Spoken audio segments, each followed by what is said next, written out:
The desert heat shimmered across the compound walls as Sarah Mitchell adjusted her position on the rooftop. Sweat dripped down her face, stinging her eyes, but she didn't move. She couldn't move. Not yet. Below her, 3 hostages sat bound and blindfolded in a concrete room, completely unaware that their rescue depended on a woman they'd never meet and a weapon most people thought only existed in movies. Sarah had been lying in the same spot for 6 hours. Her muscles screamed for relief. Her throat burned from thirst. But these were minor discomforts compared to what those hostages were enduring.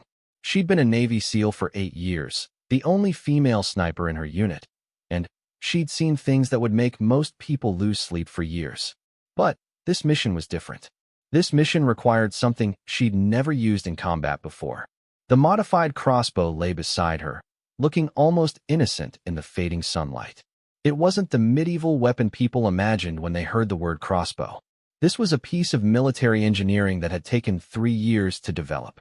Silent, deadly, and capable of firing bolts that could penetrate reinforced doors or explode on impact. The military didn't advertise its existence. They didn't need to. The people who needed to know about it already did. Through her scope, Sarah watched the compound. 15 armed militants moved through the courtyard like ants, unaware they were being observed. Their leader, a man known only as Kozlov, had made his reputation by executing hostages on video. He enjoyed the fear, the power, the attention. 3 days ago, he'd taken an American journalist, a French aid worker, and a British diplomat. The world was watching. The clock was ticking. Sarah's radio crackled softly in her ear. It was her team leader, Marcus. His voice was calm, measured, exactly what she needed to hear.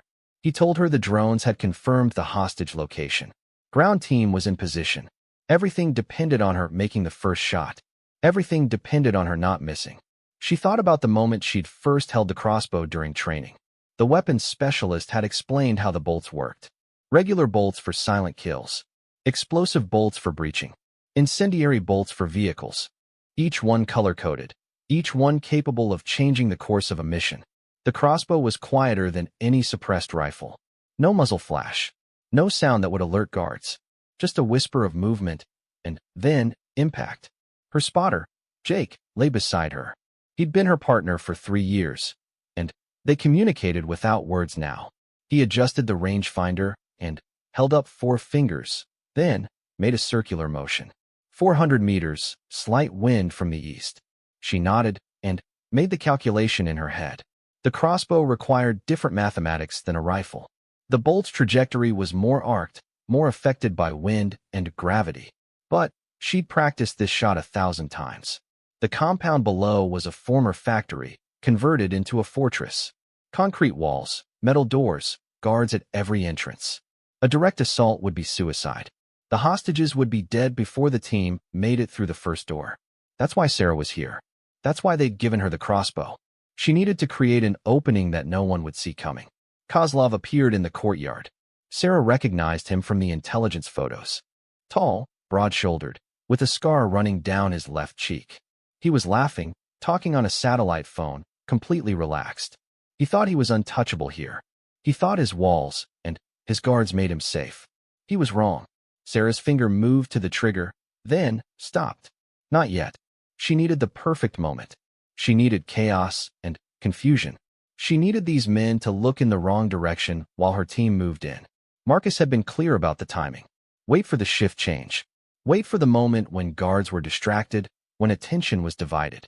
That moment was coming. The sun was setting now, painting the desert in shades of orange and red. Sarah's breathing slowed. In through the nose, out through the mouth. Her heart rate dropped. This was the zone she entered before every shot, the place where time seemed to slow down, and the world became crystal clear. She could see individual grains of sand on the compound wall. She could hear conversations from 400 meters away. She was ready.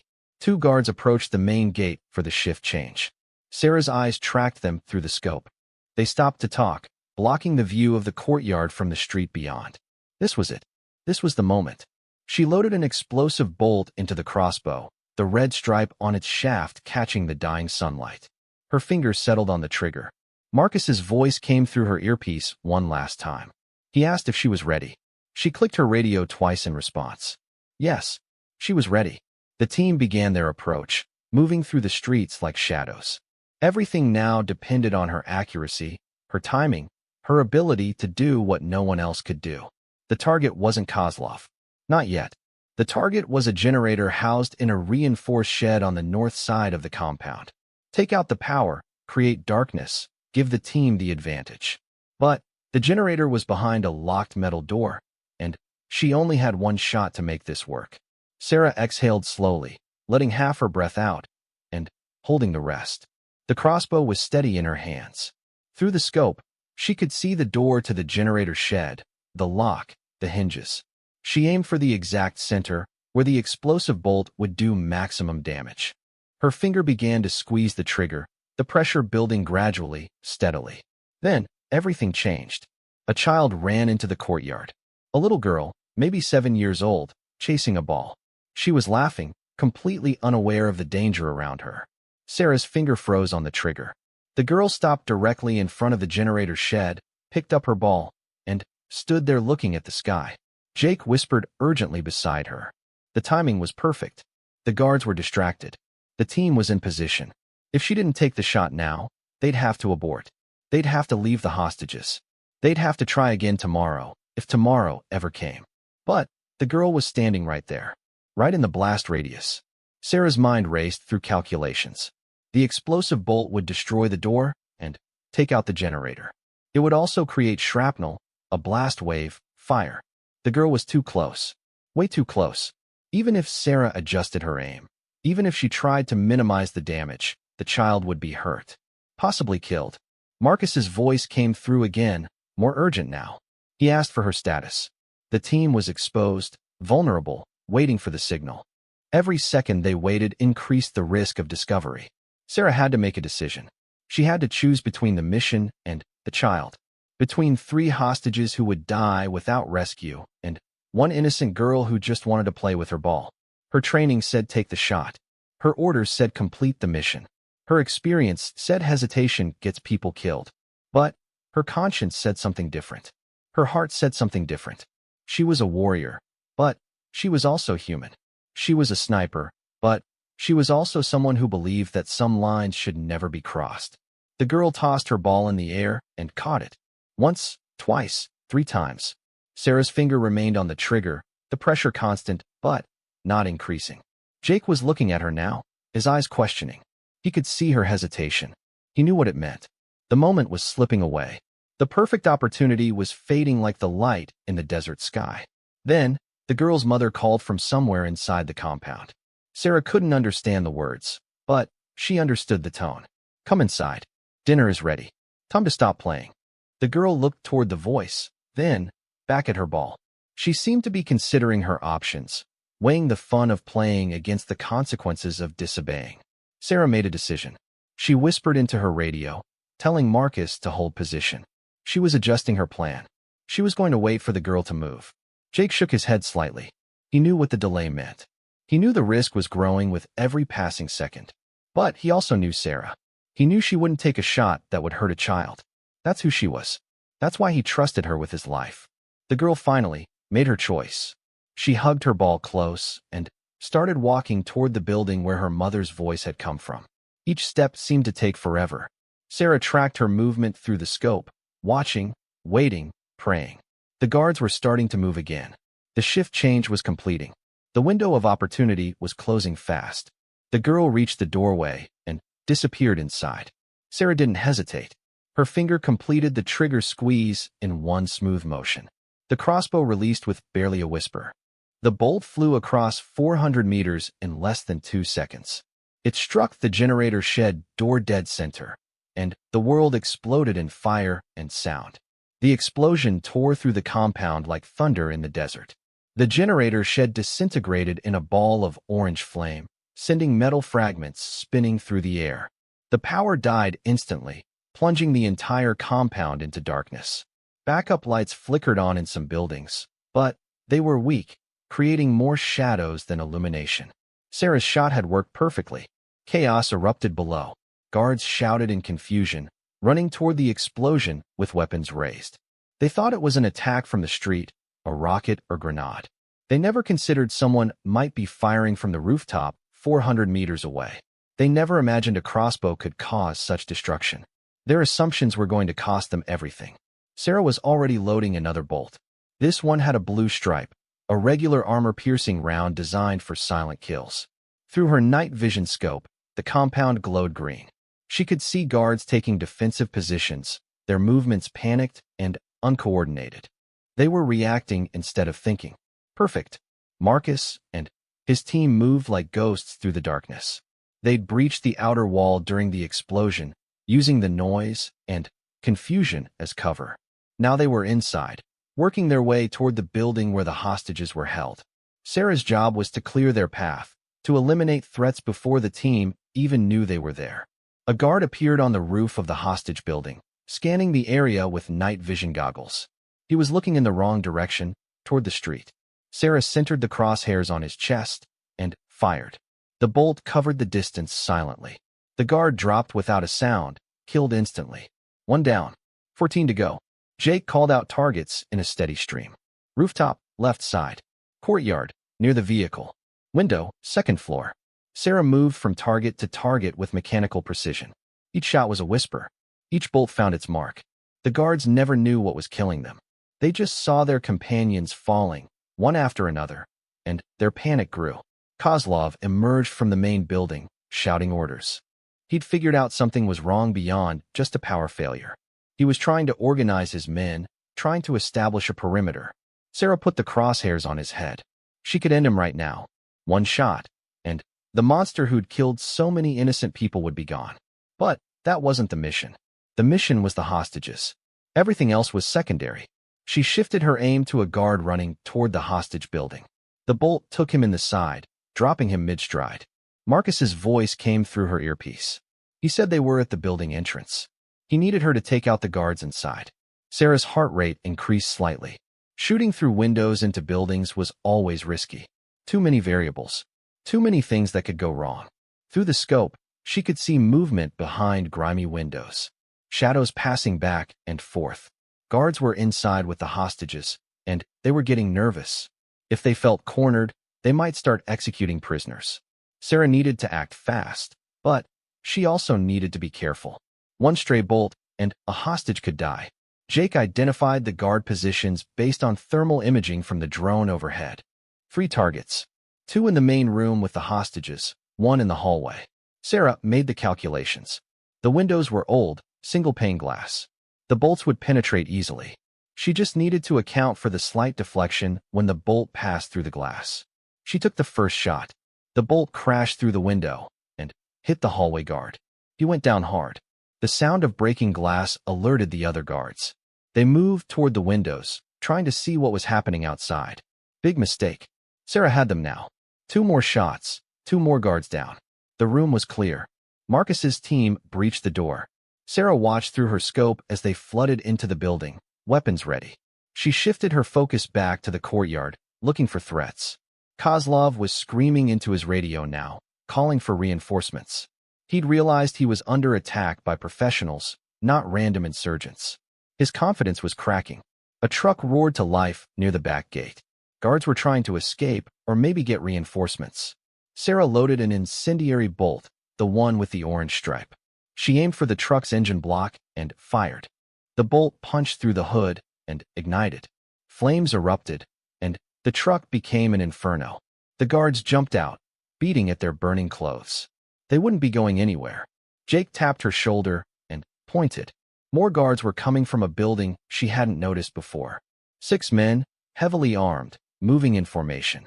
These weren't the panicked amateurs from earlier. These were trained soldiers. Sarah's advantage of surprise was gone. Now it was a straight fight.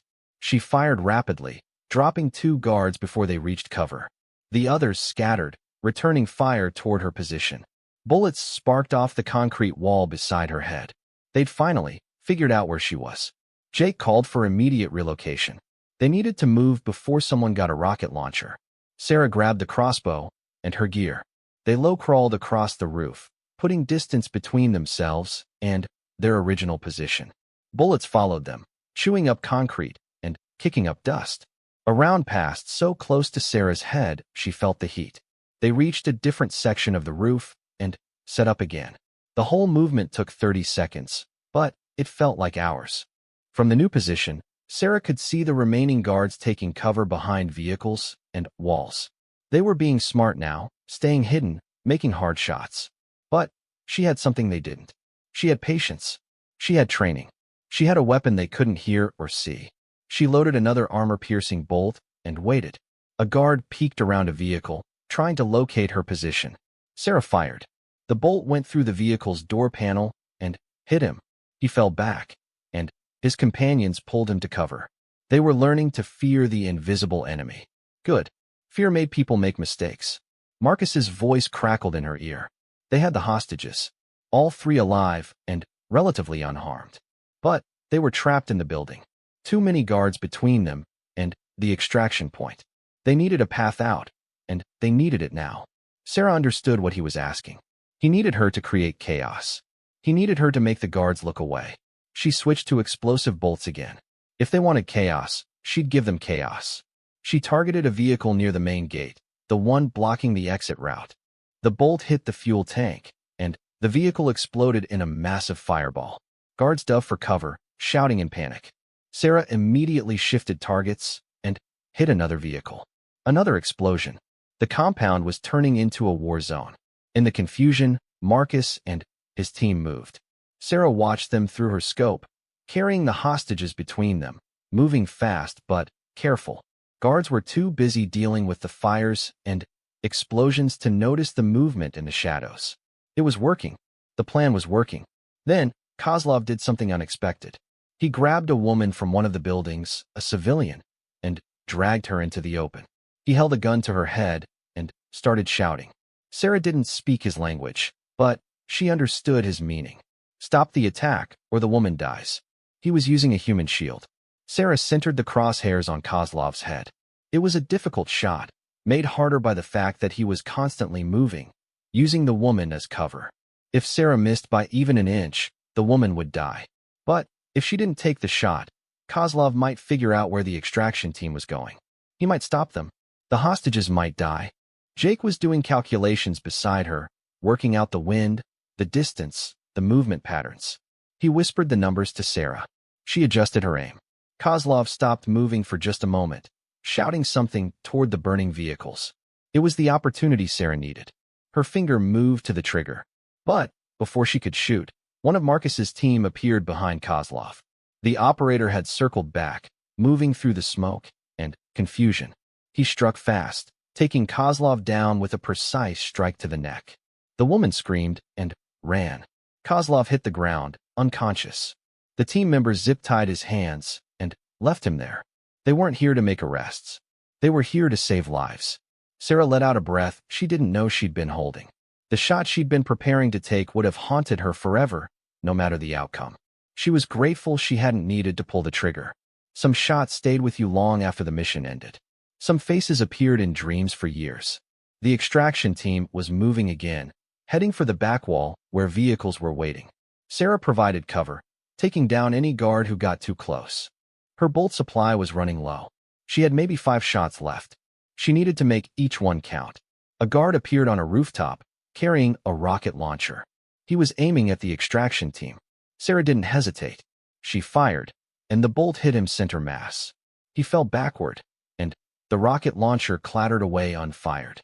That had been close. Too close. Marcus and his team reached the wall. Ropes dropped from the other side. They were lifting the hostages over, moving them to safety. Sarah kept scanning for threats, her finger ready on the trigger. Just a few more seconds. They just needed a few more seconds. Suddenly, spotlights blazed to life. Someone had found the backup generator. The compound was flooded with harsh white light. Sarah and Jake were exposed on the rooftop. Guards spotted them immediately and opened fire. Bullets ricocheted everywhere. Jake took a round in his armor vest and grunted in pain. He was okay, but they couldn't stay here. Sarah fired her last 3 bolts in rapid succession, taking down guards and destroying spotlights. Then, she dropped the crossbow and pulled out her sidearm. They were out of time. They needed to get off this roof now. Jake was already moving toward the access ladder, and Sarah followed, providing covering fire with her pistol. They descended the ladder as bullets sparked off the metal around them. Sarah's heart pounded in her chest. This was the most dangerous part of any mission, the extraction. This was when operators got killed. They reached the ground and ran through an alley, heading for their secondary extraction point. Behind them, the compound continued to burn. Sirens wailed in the distance. The local authorities would be here soon. Marcus's voice came through the radio. He confirmed his team was clear with all hostages safe. Sarah and Jake just needed to reach their vehicle. 2 blocks north. They could make it. They ran through the darkened streets, their training keeping them moving even as exhaustion set in.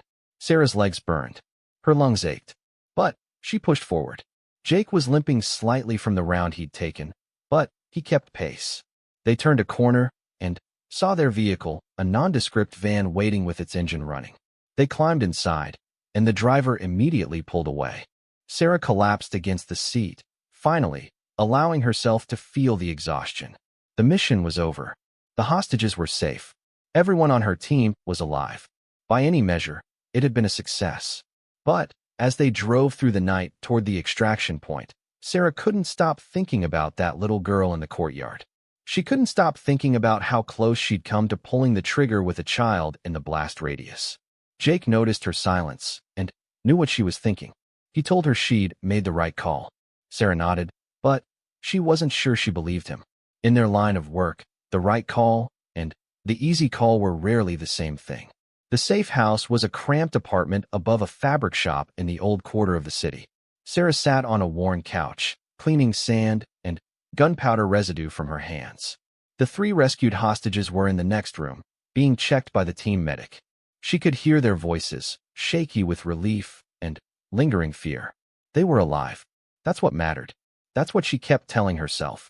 Marcus entered the room, carrying 2 bottles of water. He handed one to Sarah and sat down across from her. His face was streaked with dirt and sweat, but his eyes were alert. He never seemed to get tired. In 8 years of working together, Sarah had never seen him truly exhausted. He asked her about the hesitation before the first shot. He'd noticed the delay in the timeline. Sarah drank half the bottle before answering. She told him about the girl. She told him about the choice she'd almost made. Marcus listened without interrupting, his expression neutral. When she finished, he was quiet for a long moment. Then, he told her that hesitation in their line of work could get people killed. But he also said that losing their humanity would make them no better than the people they fought against. It was a balance they all struggled with. The conversation was interrupted by a knock on the door. 3 sharp raps, a pause, then 2 more. The correct signal. Marcus opened the door to reveal their commanding officer, Commander Hayes. He was a stocky man in his 50s with gray hair and eyes that missed nothing. He'd been a SEAL before most of the current operators were born, and he carried the weight of 1,000 missions on his shoulders. Hayes entered and surveyed the team. Everyone was present. Everyone was alive. He nodded in approval. Then, he told them they had a problem. Intelligence had intercepted communications from Kozlov's organization. They knew about Sarah. They knew a female sniper had been responsible for the compound attack. More importantly, they'd put a price on her head. $2 million to anyone who could identify and eliminate her. The room went silent. Sarah felt her stomach drop. Being targeted was an occupational hazard, but this was different. Kozlov's organization had resources all over the Middle East and Europe. They had connections to criminal networks, terrorist cells, and corrupt officials. $2 million would motivate a lot of people to come looking for her. Hayes continued. He explained that Sarah needed to leave the region immediately. The hostages would be flown out on a military transport, but Sarah would travel separately. They couldn't risk her being seen with the rescued journalists and diplomats. The media attention would be too intense. Her face would end up on every news channel, and then she'd be a sitting duck. Jake spoke up from where he sat near the window. He said he'd go with her. Sarah shook her head. The team needed him for the next operation. She could handle travel on her own. She'd done it before. But Hayes cut them both off. He said Sarah wouldn't be traveling alone. She'd have a shadow, someone to watch her back until she was safely out of hostile territory. He gestured to the door. A woman entered the room. She was tall, with dark hair pulled back in a tight bun and sharp features that suggested Middle Eastern heritage. She wore civilian clothes that somehow still looked tactical. Sarah recognized her from briefings. This was Agent Nadia Qasim, CIA field operative, fluent in 7 languages, and known for her ability to disappear in any crowd. If you needed to move through dangerous territory undetected, Nadia was your ticket out. Nadia's eyes met Sarah's, and there was instant understanding between them. 2 women operating in a world dominated by men. 2 professionals who'd proven themselves 1,000 times over but still had to prove themselves again with every mission. Nadia spoke with a slight accent, telling Sarah they'd be leaving in 2 hours. They'd travel as sisters, refugees from the recent violence, making their way to Turkey by bus and then to a U.S. military base. Sarah didn't like it, but she understood the logic. Traveling alone would make her conspicuous. 2 women together, dressed appropriately, speaking the local language, would blend in better. Still, she hated the idea of running. She hated feeling like prey. But orders were orders, and Hayes didn't give her a choice in the matter. The next 2 hours passed in a blur of preparation. Sarah changed into loose-fitting local clothes, covering her hair with a headscarf. She removed all military gear except for a small concealed pistol and a knife. Everything else was packed and would be shipped separately. Looking in the mirror, she barely recognized herself. The transformation was complete. She looked like 1,000 other women in this part of the world. Anonymous. Invisible. Exactly what she needed to be. Marcus pulled her aside before she left. He handed her a phone, encrypted and untraceable. If she needed anything, she should call. The team would move heaven and earth to get to her. Sarah pocketed the phone and thanked him. Then, on impulse, she hugged him. It was unprofessional, a breach of the usual emotional distance they maintained, but she didn't care. He'd kept her alive through dozens of operations. He deserved more than a handshake. The bus station was chaotic. Families crowded around departure boards, arguing with ticket sellers, hauling oversized luggage. The smell of diesel fuel and spiced food filled the air. Nadia moved through the crowd like water, smooth and unhurried. Sarah followed her lead, keeping her head down, avoiding eye contact. They purchased tickets with cash and found seats near the back of a bus heading north. The bus was old, with torn seats and windows that didn't quite close properly. Other passengers climbed aboard, a mix of families, workers, and travelers. An old man sat across the aisle, prayer beads clicking between his fingers. A mother with 3 children took the seats in front, the kids immediately fighting over the window seat. Normal people living normal lives. Sarah envied them. The bus pulled out of the station as the sun began to set. They had a 10-hour journey ahead, traveling through the night on roads that weren't always safe. Checkpoints would be the biggest danger. Kozlov's organization had connections everywhere. A bribed soldier at a checkpoint could identify Sarah and collect that $2 million bounty with a single phone call. Nadia sat beside Sarah and spoke quietly in English, her lips barely moving. She explained the cover story. They were sisters from a village that had been destroyed in recent fighting. They were traveling to stay with relatives in Turkey. Sarah was the younger sister, still traumatized and not speaking much. Nadia would do most of the talking. Sarah just needed to look scared and vulnerable. She could do that. Part of it wasn't even acting. The first checkpoint came after 2 hours. Soldiers in mismatched uniforms stopped the bus and boarded, checking documents. Nadia handed over their forged papers, speaking in rapid Arabic. Sarah kept her eyes down, her hands clasped in her lap. She was trembling slightly, but that was good. That's what a frightened refugee would do. The soldier barely glanced at her before moving on to the next passenger. As they pulled away from the checkpoint, Sarah let out a slow breath. One down. There would be others. Each one was a roll of the dice, a chance that someone had been paid to watch for her. She needed to stay alert, but she also needed to appear relaxed. Refugees didn't constantly scan their surroundings like trained operators. They stared out windows. They slept. They worried about ordinary things. Hours passed. The bus drove through darkened villages and empty stretches of desert.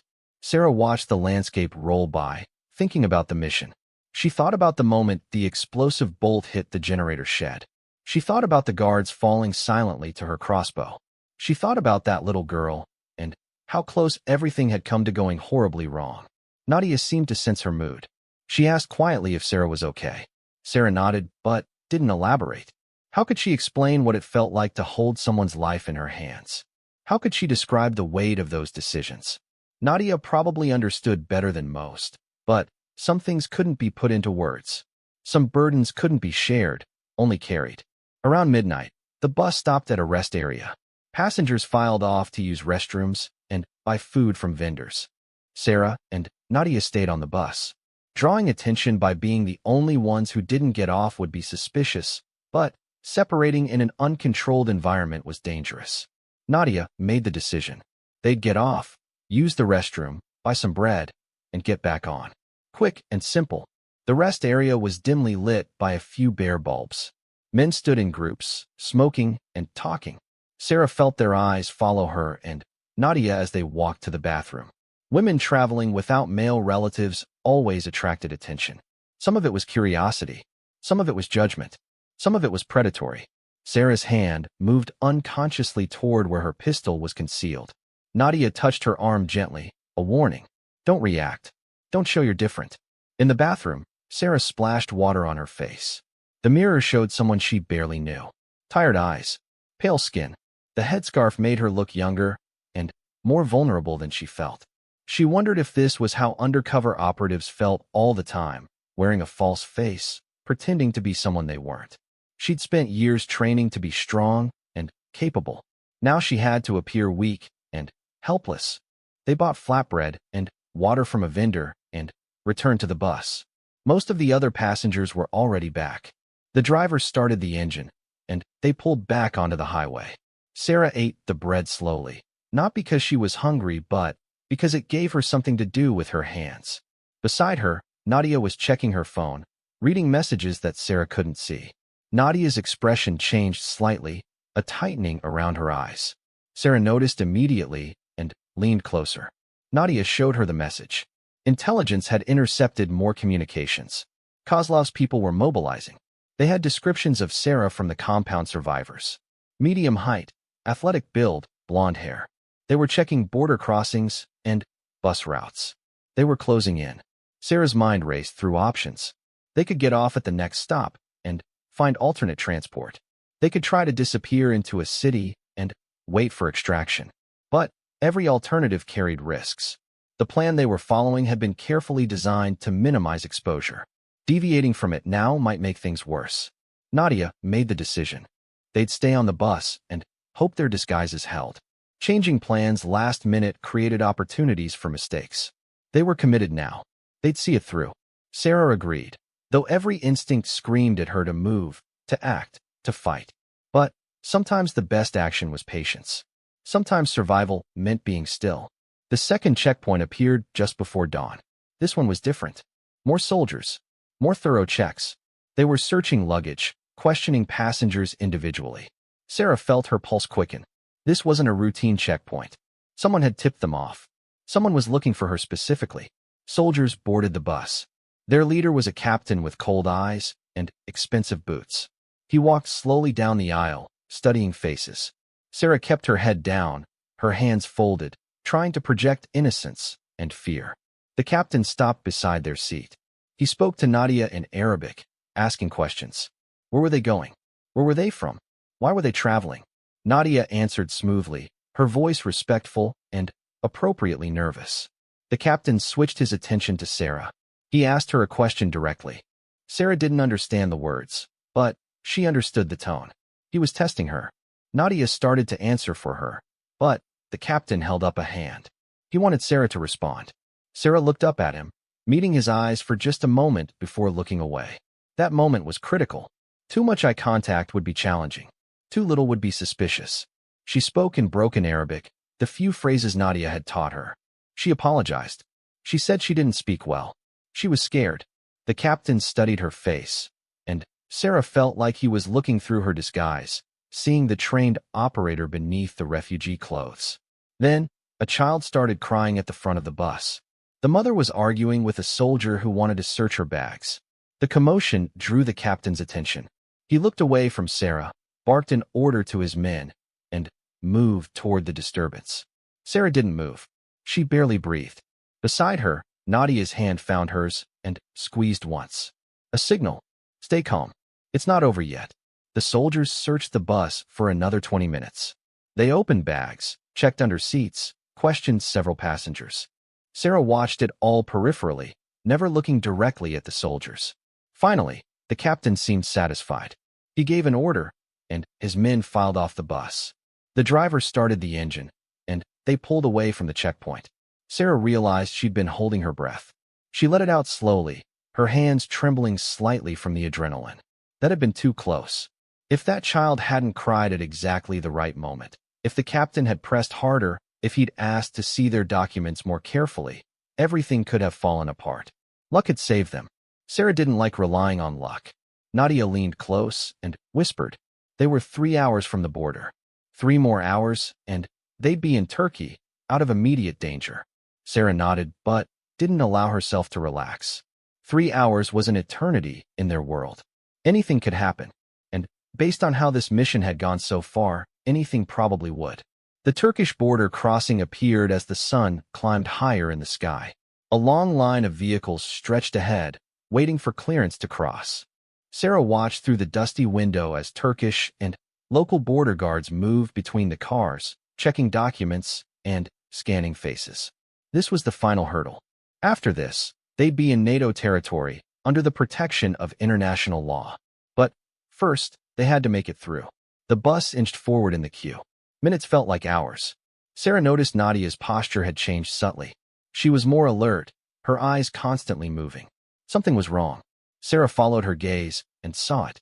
At the crossing, several men in civilian clothes were standing with the border guards. They weren't officials. They had the look of hired muscle, mercenaries, or gang enforcers. They were studying every passenger in every vehicle with intense focus. Nadia spoke quietly without looking at Sarah. Those men were hunters. Kozlov's organization had positioned spotters at the border crossing. They were checking everyone against descriptions they'd been given. The $2 million bounty had brought out every opportunist with a gun in the region. Getting off the bus now would be suspicious. Staying on meant walking past those men. Neither option was good. Sarah assessed the situation like she would any tactical problem. The men were focused on faces, looking for someone matching her description. The disguise had worked at checkpoints, but this was different. These men weren't bored soldiers going through the motions. They were motivated by money. They'd look harder, question more thoroughly. She needed an edge, something to make them look past her. She turned to Nadia and spoke barely above a whisper. She asked for the concealed makeup kit she knew field operatives carried.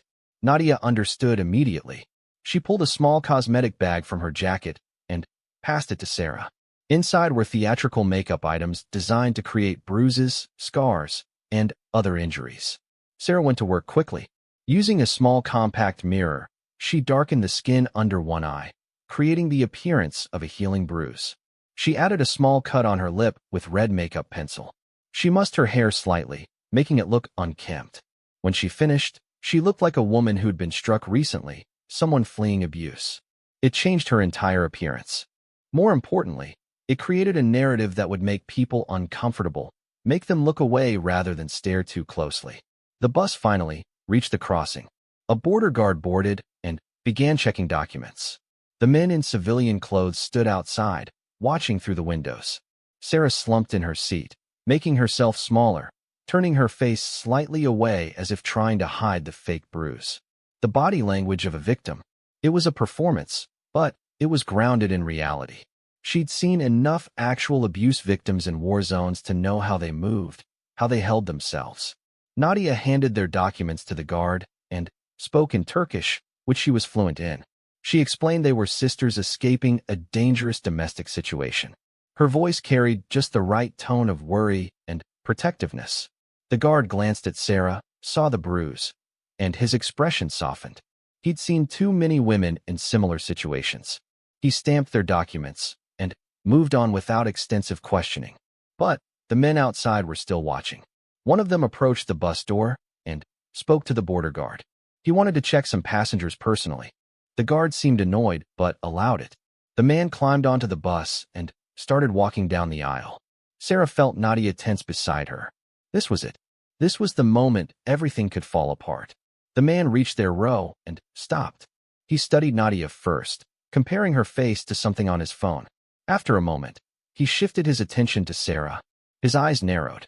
He was looking past the disguise, trying to see if she matched his description. Sarah did what felt completely counterintuitive to every instinct she'd developed as a SEAL. She started crying. The tears came from a place of genuine emotion. She thought about the mission. She thought about the little girl in the courtyard.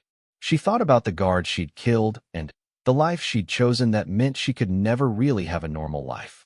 The tears were real, and they transformed her face completely. The man looked uncomfortable. He stepped back slightly. Crying women made most men uneasy, especially in this culture. Nadia played her part perfectly. She put an arm around Sarah and spoke sharply to the man in Turkish. What did he want? Couldn't he see her sister had been through enough? They were going to family in Turkey to escape violence, and here he was making things worse. Her indignation was fierce and protective. It was exactly what a real sister would do. The man raised his hands defensively and backed away. He wasn't getting paid enough to deal with crying women and angry sisters. He moved on to check other passengers. Sarah let the tears continue for another minute, then slowly composed herself. Nadia whispered that it was good acting. Sarah didn't correct her. It hadn't been acting. Not entirely. The bus was cleared for crossing. As they pulled away from the checkpoint, Sarah looked back through the rear window. The men were already stopping the next vehicle. They'd keep searching, keep looking, but they wouldn't find her. Not today. The relief that washed over Sarah was physical. Her muscles relaxed. Her breathing steadied. They'd made it. The Turkish side of the border was noticeably different. Cleaner roads. More organized traffic. Signs of stability that had been absent on the other side. Nadia made a phone call in Turkish, speaking quickly. When she finished, she told Sarah that a car would meet them at the next town. They'd be taken to Incirlik Air Base, where Sarah would catch a military flight back to the States. The worst was over. They got off the bus at a small town an hour past the border. A nondescript sedan was waiting, driven by a local CIA asset. The man didn't speak, just gestured for them to get in. They drove through the town and out into the countryside. Sarah watched for tails, but saw nothing suspicious. They were truly clear. The drive to the air base took 3 hours. Sarah spent the time processing everything that had happened. The mission had been successful, but it had cost something. Not lives, thankfully. Everyone had made it out. But it had cost pieces of her humanity. Each mission did. Each operation required her to make impossible choices and live with the consequences. Nadia broke the silence. She told Sarah she'd worked with a lot of operators over the years, but few had the combination of skill and conscience that Sarah demonstrated. The hesitation before shooting, waiting for the child to clear the area, that had been the right call. Not the tactical call, maybe, but the human call. Nadia said the world needed more operators who could make that distinction. Sarah appreciated the words, but she wasn't sure she agreed. Hesitation got people killed in their line of work. She'd been lucky. The child had moved. The timing had worked out. The mission had succeeded despite her delay. But what about next time? What if next time the child didn't move and the hostages died because she couldn't pull the trigger? These questions haunted her. They arrived at Incirlik Air Base as the sun began to set.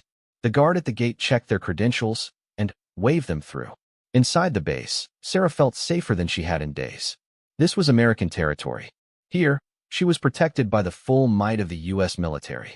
Kozlov's bounty hunters couldn't reach her here. A young lieutenant met them and escorted Sarah to a debriefing room.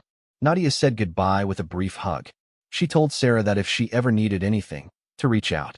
Operatives who understood each other were rare. They should stay in contact. Sarah agreed, though she suspected they'd never meet again. Their worlds occasionally intersected, but they ran on parallel tracks. The debriefing lasted 4 hours. Intelligence officers asked about every detail of the mission. They wanted to know about the Crossbow's performance, the tactics used, the enemy response. They were particularly interested in the moment Sarah had hesitated. They asked why. They asked if she'd do it again. Sarah answered honestly. She'd hesitated because a child's life was at stake. She'd do it again because some lines shouldn't be crossed, even in war. The officers exchanged glances. One of them, a colonel with 3 decades of experience, leaned back in his chair. He told Sarah that war required difficult choices. Sometimes those choices meant sacrificing one to save many. But he also said that the day they stopped agonizing over those choices was the day they stopped being the good guys. The fact that Sarah had hesitated, that she'd found another way, that was what separated them from the enemy. After the debriefing, Sarah was given quarters on the base. A small room with a bed, a bathroom, and a window looking out at the flight line. She showered for the first time in days, washing away the dust and sweat and fear. The water was hot and clean, a luxury she'd taken for granted before joining the military. Now she appreciated every small comfort. Clean and dressed in borrowed clothes, Sarah lay on the bed and tried to sleep. Her body was exhausted, but her mind wouldn't shut down. Images from the mission played on repeat. The compound burning, guards falling to her crossbow, the little girl chasing her ball, the captain at the checkpoint studying her face, the hired guns at the border crossing. All of it swirled together in a chaotic collage. Her phone buzzed. The encrypted one Marcus had given her. She checked it and found a message. The hostages were safe at a U.S. embassy.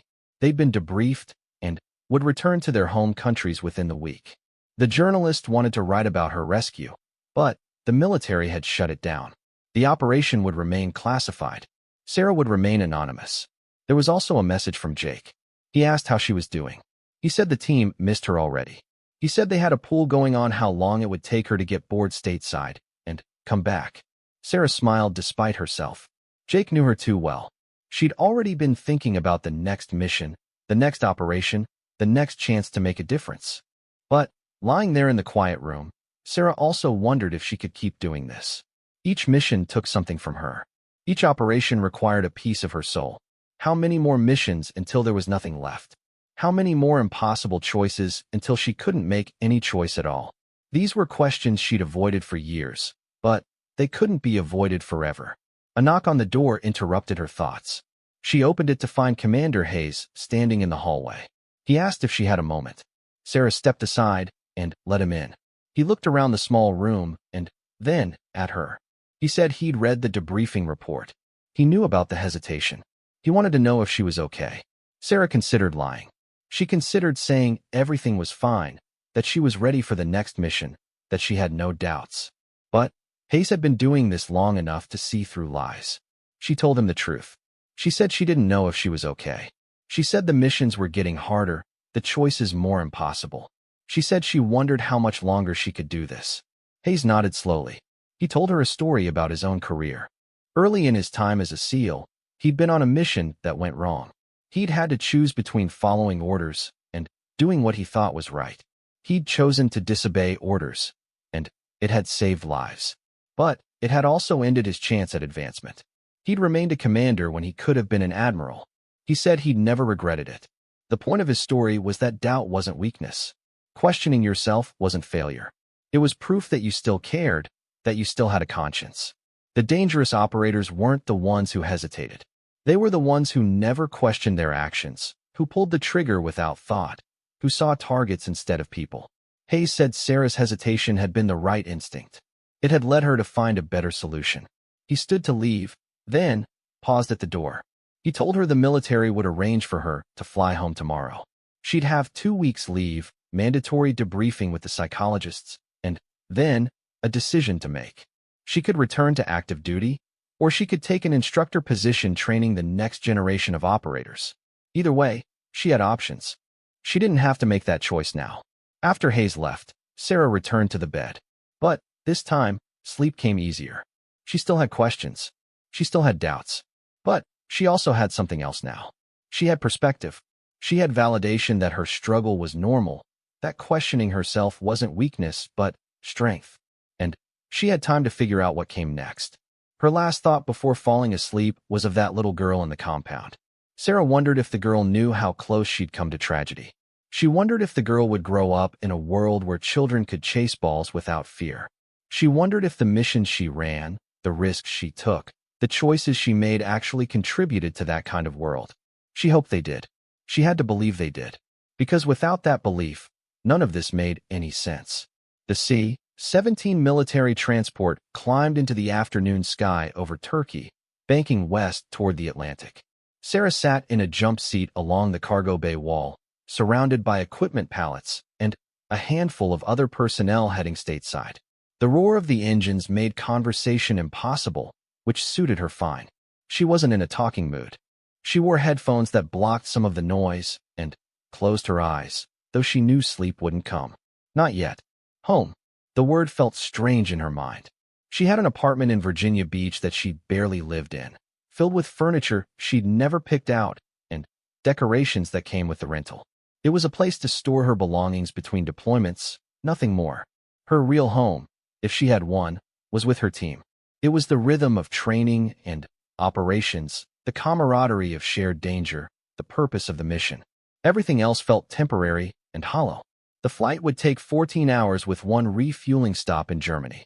Sarah tried to use the time to decompress, to transition from operator mode back to something resembling normal. But the switch didn't work like a light. The hypervigilance remained. Every sound made her alert. Every change in engine pitch drew her attention. Her hand kept moving to where her sidearm would normally be, finding empty air instead. A young airman, no more than 20 years old, approached with a meal tray. Military rations, but hot and filling. Sarah thanked him and ate mechanically, tasting nothing. The airman asked if she was coming back from somewhere rough. The question was innocent, but Sarah's training kicked in. She gave a vague answer about routine logistics work. He seemed satisfied and moved on. Operational security didn't end just because you were on a military aircraft. During the refueling stop in Germany, Sarah got off the plane to stretch her legs. The air base was busy with activity. Aircraft coming and going, ground crews working, troops in transit. Everyone had somewhere to be, something to do. Purpose. Sarah envied them their certainty. She walked the perimeter of the terminal building, breathing the cold German air, trying to clear her head. Her phone buzzed. A text from her mother. It had been programmed to deliver once she was back in NATO territory. Her mother asked when she'd be home, and if she'd come for Christmas. The holiday was 2 weeks away. Sarah had forgotten it was even approaching. Time had a different quality on operations. Days blurred together. Holidays and normal calendar markers meant nothing. She responded that she'd be back tomorrow, but couldn't commit to Christmas yet. Her mother's reply came quickly. She understood. She always understood. But Sarah could read the disappointment between the words. Her mother had been a military spouse for 30 years before her father retired. She knew how the life worked. But knowing didn't make it easier. Sarah promised to call when she landed. It was the best she could offer. Back on the aircraft, Sarah tried again to sleep. This time, exhaustion finally won over adrenaline. She dozed fitfully, her dreams full of crossbow bolts and exploding generators. She saw the little girl's face, heard her laughter. In the dream, the girl turned to look at Sarah, and her expression was accusatory. Why didn't you shoot? You could have killed me. Why did you wait? The question had no good answer, and Sarah woke with a start. The aircraft was descending. Through a small window, she could see the Atlantic coast and the familiar landscape of Virginia. Almost home, almost back to whatever passed for normal life. The landing was smooth, and soon she was walking across the tarmac at Naval Air Station Oceana. The humid Virginia air felt thick after the desert. Everything seemed too green, too lush, almost artificial. A car was waiting to take her to Dam Neck, the special operations base where she'd be debriefed. The driver was a SEAL she recognized, a guy named Thompson who'd gone through training 2 years after her. He greeted her with respect and kept his questions appropriate. How was the flight? Ready to be back? Simple things that didn't require her to explain anything. She appreciated his discretion. The debriefing at Dam Neck was different from the one at Incirlik. This one focused less on tactical details and more on psychological impact. 2 Navy psychologists, both experienced with special operations personnel, asked about her emotional state. They asked about the hesitation during the mission. They asked if she'd experienced nightmares, flashbacks, or intrusive thoughts. They were gentle, but thorough. Sarah answered honestly. Yes, she'd replayed the mission in her mind repeatedly. Yes, she'd questioned her decisions. Yes, she'd wondered if her hesitation had put the mission at risk. But no, she didn't regret waiting for the child to move. She'd make the same choice again. The psychologists exchanged glances and made notes. One of them asked if Sarah felt ready to return to active duty. She said she didn't know yet. That was honest too. After the debriefing, Sarah was released to go home. She drove her own truck, which had been stored at the base, through familiar streets. Virginia Beach in December was quiet, the tourists gone, the locals preparing for the holidays. She stopped at a grocery store and walked the aisles, overwhelmed by the abundance. Dozens of cereal options, hundreds of products she'd never use. The sheer excess of civilian life felt obscene after weeks in the field. Her apartment was exactly as she'd left it.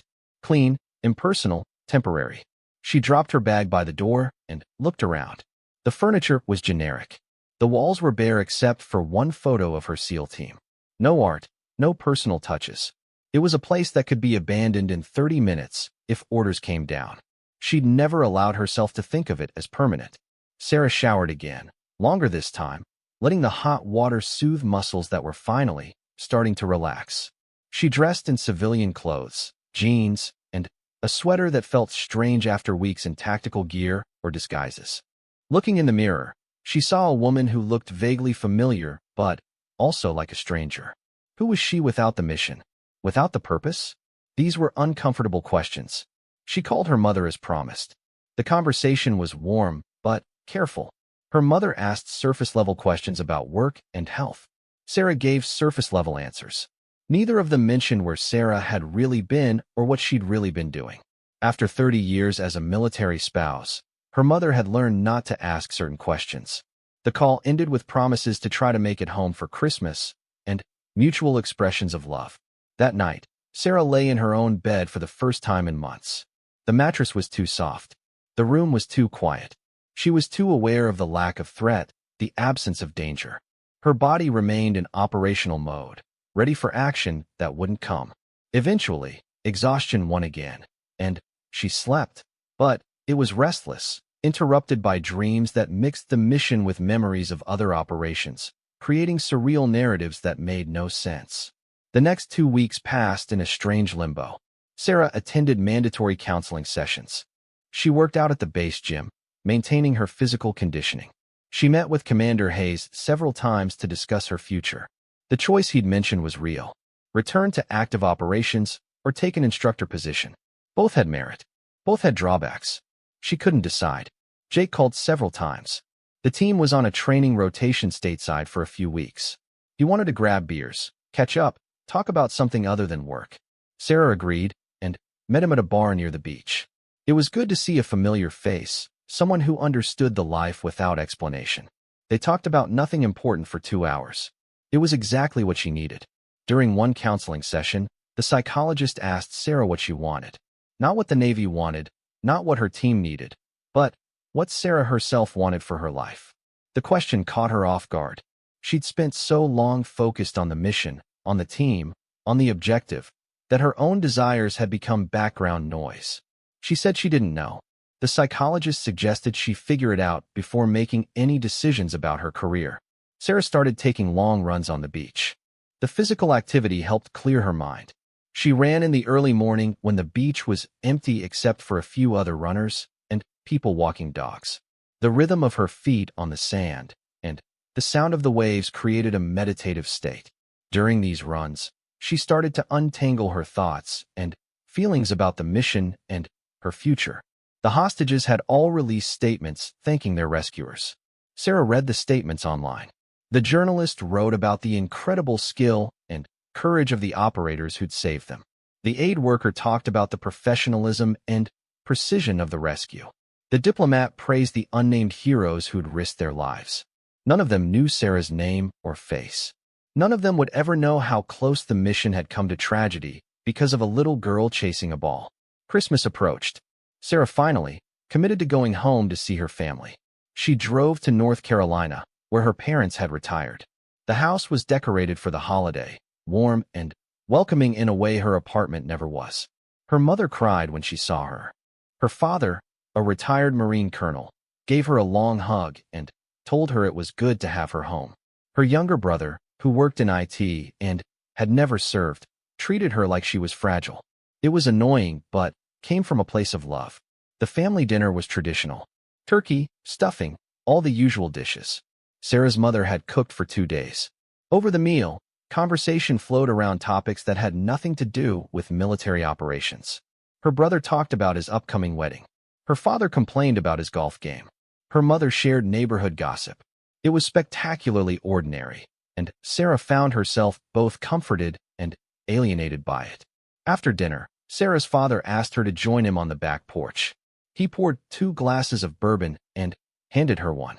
They sat in comfortable silence for a while, watching the stars. Finally, he spoke.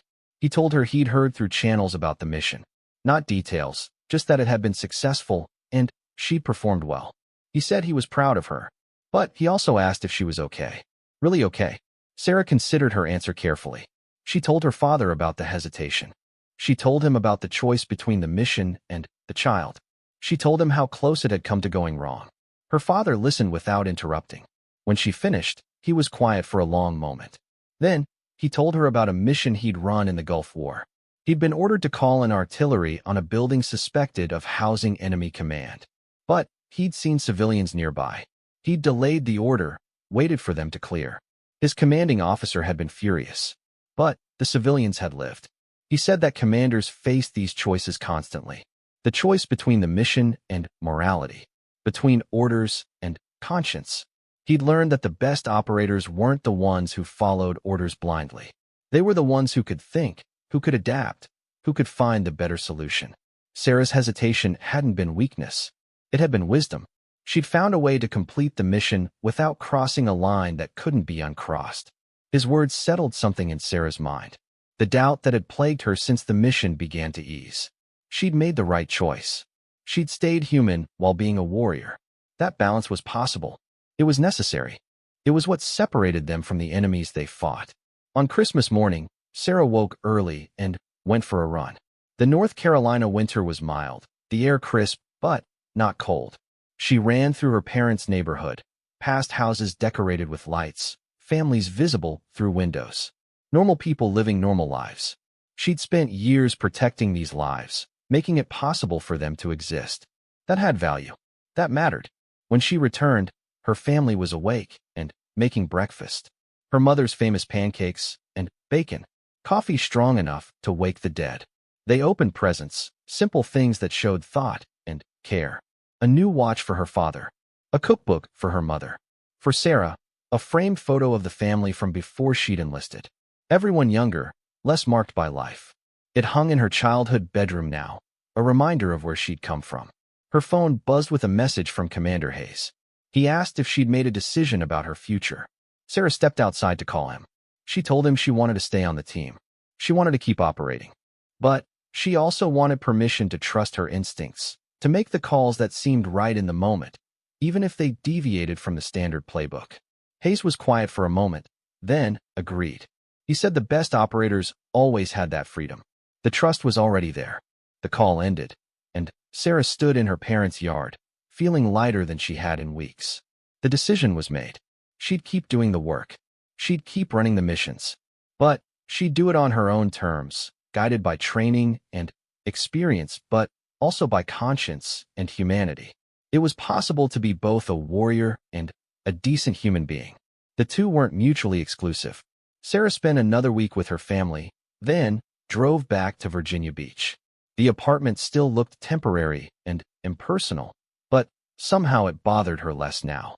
It was a place to rest between missions, nothing more. Her real home was with the team, in the work, in the purpose. That was enough. That had to be enough. Training resumed in January. Sarah rejoined her team, and it felt like coming home. Marcus greeted her with a nod and a smile. Jake made a joke about her vacation. The other operators welcomed her back without fanfare. This was her family. These were her people. Together, they prepared for the next mission, the next operation, the next chance to make a difference. The Crossbow went back into storage, ready for the next time it was needed. Sarah trained with it regularly, maintaining her proficiency. But she also worked on other skills, other weapons, other tactics. Each mission required different tools. Each operation demanded different approaches. Flexibility and adaptability were what kept operators alive and missions successful. Months passed. New operations came and went. Some were successful. Some were complicated. All of them required the same combination of skill, courage, and judgment. Sarah approached each one with the lessons learned from the compound mission. She trusted her instincts. She looked for solutions that minimized harm. She stayed human even in inhuman situations. One day, Sarah received a package at the base. Inside was a letter written in careful English. It was from the aid worker she'd helped rescue. The woman had somehow tracked Sarah down, despite the mission being classified. She wrote about the night of the rescue, about hearing explosions and gunfire and not knowing what was happening. She wrote about the fear and the hope. She wrote about being led out of that room by professional operators who moved with precision and care. She ended the letter with simple words. "Thank you for my life. Thank you for not giving up on us." Sarah read the letter 3 times. She folded it carefully and put it in her locker at the base. It was a reminder of why she did this work. It was validation that the cost was worth it. It was proof that her choices mattered. On days when the doubt crept back in, when the weight of the job felt too heavy, she'd take out that letter and remember. She'd remember that every mission had real consequences for real people. She'd remember that staying human made her a better operator, not a weaker one. Years would pass. More missions would be run. Sarah would face more impossible choices and find ways to navigate them. She'd train the next generation of operators, passing on not just technical skills, but also the wisdom to know when to follow the book and when to write a new page. She'd continue serving, continue protecting, continue making the world a little safer for children who wanted to chase balls without fear. The mission at the compound became part of her legend within the special operations community. The story of the female SEAL sniper who'd hesitated, waited for a child to clear the blast zone, and still completed a perfect operation. Some told the story as a warning about the dangers of hesitation.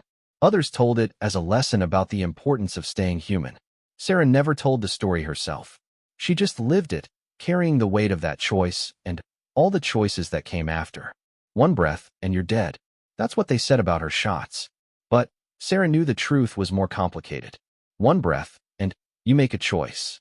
One breath and you decide what kind of person you want to be. One breath and you determine whether you're a warrior or a monster. She chose to be a warrior who protected the innocent, who found better solutions, who stayed human even in the darkest moments. It wasn't always easy. It wasn't always clean. But it was always worth it. That's what she believed. That's what kept her going. That's what made her one of the best operators the SEALs had ever produced. Not because she never hesitated, but because when she did, she used that moment to find the right path forward.